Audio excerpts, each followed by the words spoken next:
Hello everyone, আমি রিয়া সাহা। আমি আবারও চলে এসেছি একটা নতুন লুক নিয়ে, একদম একটা বেঙ্গলি ট্র্যাডিশনাল লুক। বিশেষত একজন আর্টিস্ট হিসাবে তো আমার সমস্ত রকম লুকের মধ্যে একটা আলাদা সৌন্দর্য আমি খুঁজে পাই, কিন্তু তার সাথে সাথে কিন্তু আমার বেঙ্গলি লুকের প্রতি একটা আলাদাই ভালোবাসা কাজ করে, কারণ আমি নিজেও একজন বেঙ্গলি। আর বেঙ্গলি লুকগুলোর মধ্যে না একটা আলাদাই সৌন্দর্য, যেমন হয় চোখের মেকআপ, তেমন হয় স্কিন টোন, তেমন আবার শাড়ির বিভিন্ন রকম টাইপস। তো এই জিনিসগুলো আমার ভীষণ প্রিয়। তার সাথে মুকুট কলকা তো আছেই। এই সব দিয়েই কিন্তু বেঙ্গলি লুকের মধ্যে কিন্তু একদমই একটা আলাদা সৌন্দর্য তৈরি করে। সেই কারণে কিন্তু আমার বেঙ্গলি লুকগুলো আমার ভীষণ প্রিয়। আর বেঙ্গলি লুকের মধ্যে কিন্তু অবশ্যই সবথেকে বেশি একটা ইম্পর্টেন্ট ব্যাপার, সেটা হলো আই মেকআপ। আই মেকআপটাকে তুমি যতটা ফুটিয়ে তুলতে পারবে, বিশেষ করে কাজল, ততটাই কিন্তু তোমার বেঙ্গলি লুকটাও ফুটে উঠবে। আমি এই লুকটাতে আমার আই মেকআপ এবং কলকা এই দুটোর উপরই ভীষণভাবে যত্ন নিয়ে করেছি, যেন আমি একদমই বেঙ্গলি লুকটাকে তোমাদের সামনে ফুটিয়ে তুলতে পারি। তার জন্য তোমরা ফার্স্ট টু লাস্ট পুরো লুকটাকে দেখো আমি কি করে করলাম। আর আমার ওভারঅল লুকটা কেমন হয়েছে তোমরা পুরো ভিডিওটা দেখলেই কিন্তু বুঝতে পারবে। আমি আগের থেকেই ভেবে রেখেছিলাম যে এই লুকটাকে আমি ঠিক এইভাবেই ক্রিয়েট করব।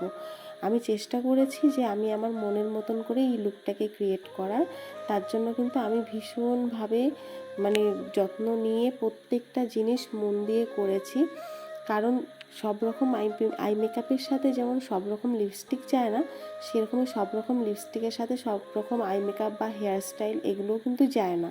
তার জন্য কিন্তু আমার প্রত্যেকটা জিনিস ভীষণভাবে ভাবা যে আমি কোনটা কলকা করব, কোন আই মেকআপ করব, কোন লিপস্টিক ইউজ করব, আর কোন হেয়ার স্টাইল করব। একটার সাথে একটা কিন্তু পরিপূরকভাবে জড়িয়ে থেকেই কিন্তু একটা লুকের সৌন্দর্য আমাদের সামনে আমরা তুলে ধরতে পারি।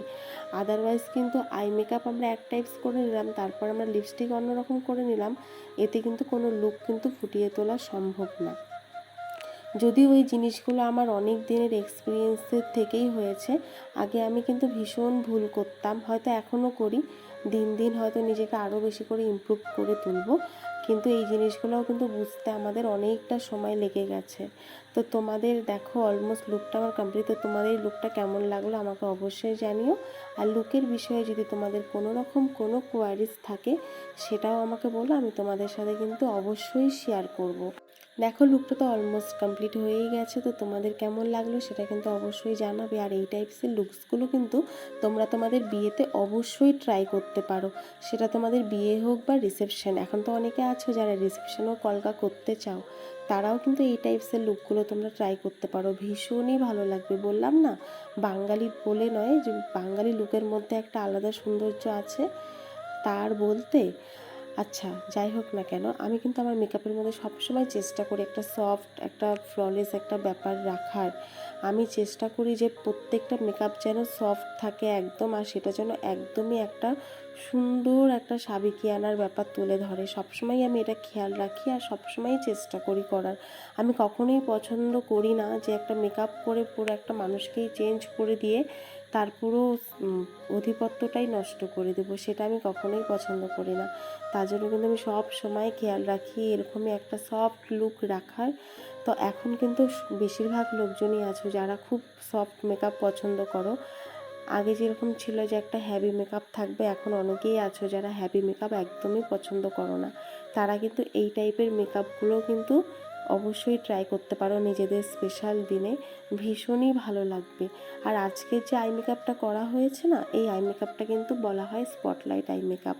আমি আই মেকআপটা কিন্তু একদমই একটা পার্পেল শেডের ওপর রেখেছি, সেটার সাথে কিন্তু এরকম একটা নিউড লিপস্টিক দেখতে পারছো তো কতটা সুন্দর যাচ্ছে। তোমরাও কিন্তু এরকম টাইপের লুক ট্রাই করতে পারো, আর ট্রাই করলে আমাকে অবশ্যই মেনশন করো আর জানিও লুকটা কেমন হয়েছে। চলো ভিডিওটা তাহলে এখানেই শেষ করছি, আবারও আসবো নতুন কোনো ভিডিও নিয়ে তোমাদের সাথে শেয়ার করতে। সবাই কিন্তু খুব খুব ভালো থেকো, আর থ্যাংক ইউ সো মাচ আমাকে এতটা ভালোবাসা দেওয়ার জন্য। টাটা।